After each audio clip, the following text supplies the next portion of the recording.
Alguns meses atrás eu fiz um vídeo sobre a leitura de Lovecraft e a morte do autor, de Roland Barthes. Acontece que de lá pra cá, andei pensando em algumas repercussões desse vídeo e também no fato de que precisava melhorar a taxa de cliques do canal. Este foi o resultado.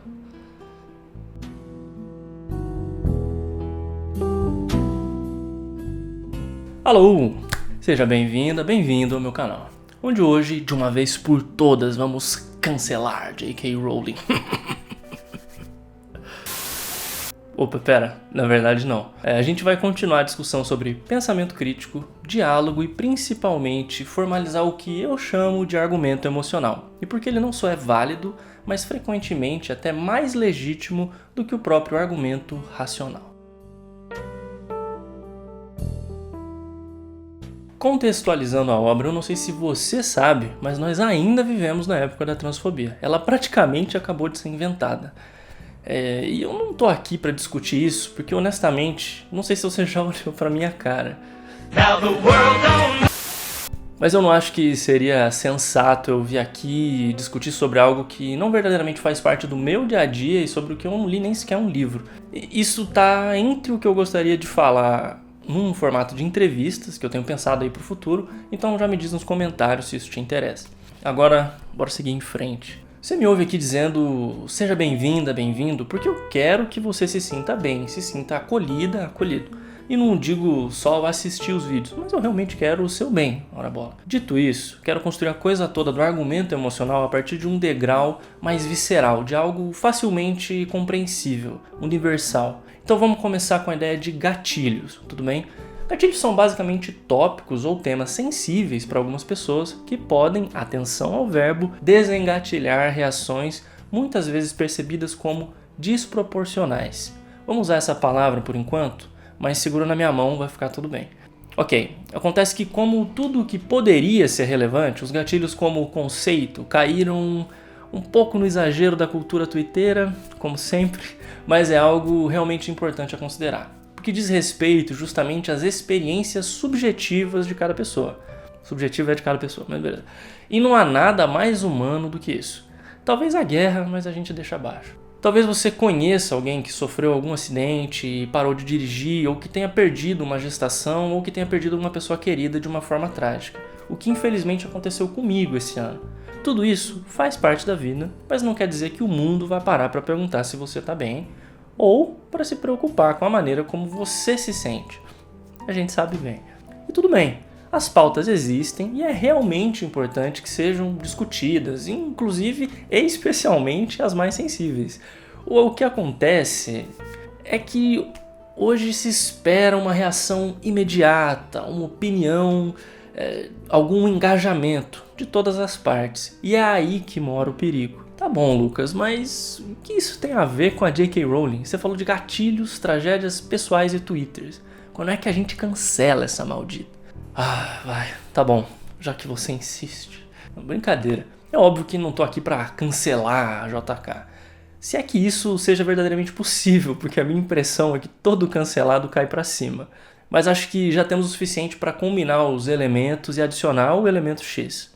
Subjetividade, pautas sensíveis, pressão para participar, necessidade de reação imediata, portanto irrefletida ou sem pensar, e o elemento X.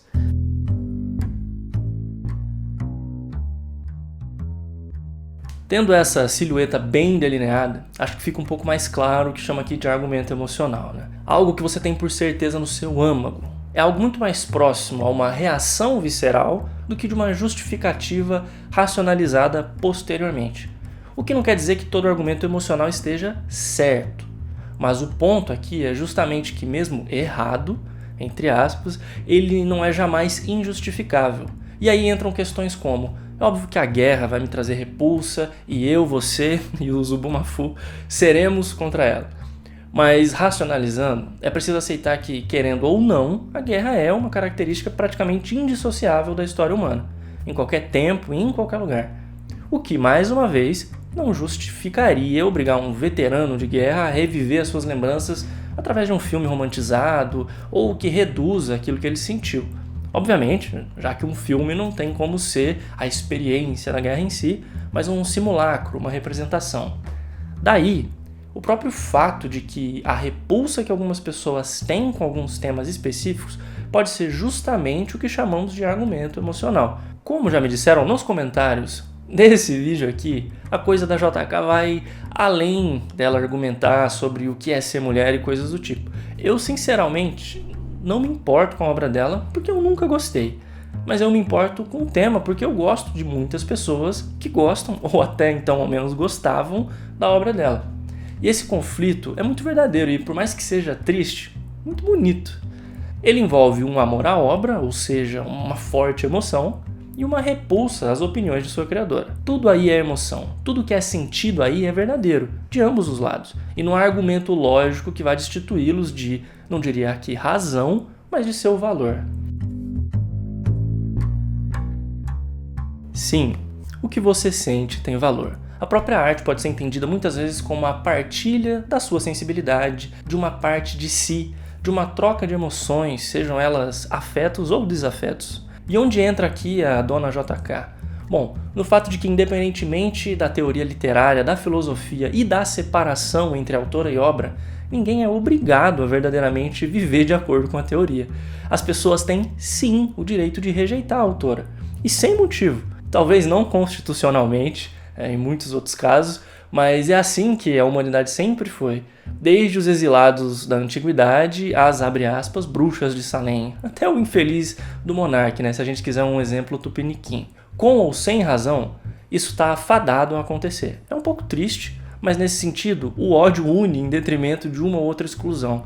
A política contemporânea está aí para provar. E 100 anos atrás não era diferente. Mas e o que isso significa para a vida cotidiana, por assim dizer? Bom, significa que você pode ter empatia tanto consigo, que é importante, quanto com seus inimigos. Eu verdadeiramente acredito, podem me chamar de inocente, eu não me importo, que não é a razão que vai mudar o nosso mundo. Eu vejo à torta e à direita, na direita e na esquerda, talvez eu tenha apontado para o lado errado, pessoas falando coisas plenamente sensatas, racionais e justificáveis, seja no espectro político ou no individual. Mas às vezes, esses discursos vêm de tal maneira carregados de raiva, ódio, escárnio mesmo, que mesmo os espectadores mais racionais, por assim dizer, são infectados por isso. E aí morre o diálogo. Não vou ser demagogo aqui e dizer que não exista certo e errado. Mas digo de consciência tranquila que ninguém está errado por sentir aquilo que sente agora. E nós nunca vamos chegar a lugar nenhum sem reconhecer os sentimentos do outro e dialogar. E sabe o que é um cancelamento? Eu não vou, no mesmo vídeo em que eu citei, mesmo que de passagem, o monarca, dar aqui espaço para dúvida. Não, eu não acredito em liberdade de expressão da mesma forma que ele. Especialmente quando temos internet e um palco aberto para expressar qualquer tipo de ideia sem comedimento. Mas eu sou sim a favor do debate acerca de todo e qualquer tópico, desde que mediado pelo mínimo de boa vontade de ambas as partes e mais intenção de chegar a um novo patamar juntos do que de simplesmente chegar aos trending topics humilhando alguém. Por mais terraplanista que a pessoa possa ser. Mas e aí? E os terraplanistas, e os Red Pill e os Potterheads? A gente aceita isso? Depende. Eu tenho uma teoria sobre o cancelamento que ainda não elaborei o suficiente para chamar de teoria, de verdade. Então vou aproveitar a onda no ar investigativa do início e chamar de hunch. Ou seja, assim, um palpite ou intuição de detetive das ideias aqui, tá bom? Tá, você que se inscreveu no canal há um tempo deve estar estranhando que ainda não citei ninguém. Mas sua hora chegou. O patrão ficou maluco. Eu mesmo já disse no vídeo que o que costuma me mover é um misto de raiva e revolta. Então não falo meramente do outro quando trago à tona um argumento emocional. É também uma maneira de manter as nossas perspectivas e nossos discursos validados. Essa talvez seja a minha maneira de desnarrativizar a filosofia e deixá-la um pouco mais lírica, como eu gostaria que fosse. Isso faz mais sentido se você ler o meu livro, mas eventualmente eu dou um jeito nisso, eu prometo. Mas, usando as palavras de quem já disse isso muito bem, quero trazer um trecho do Homem Revoltado, de Albert Camus. Sim, ele de novo, né? Fazer o quê?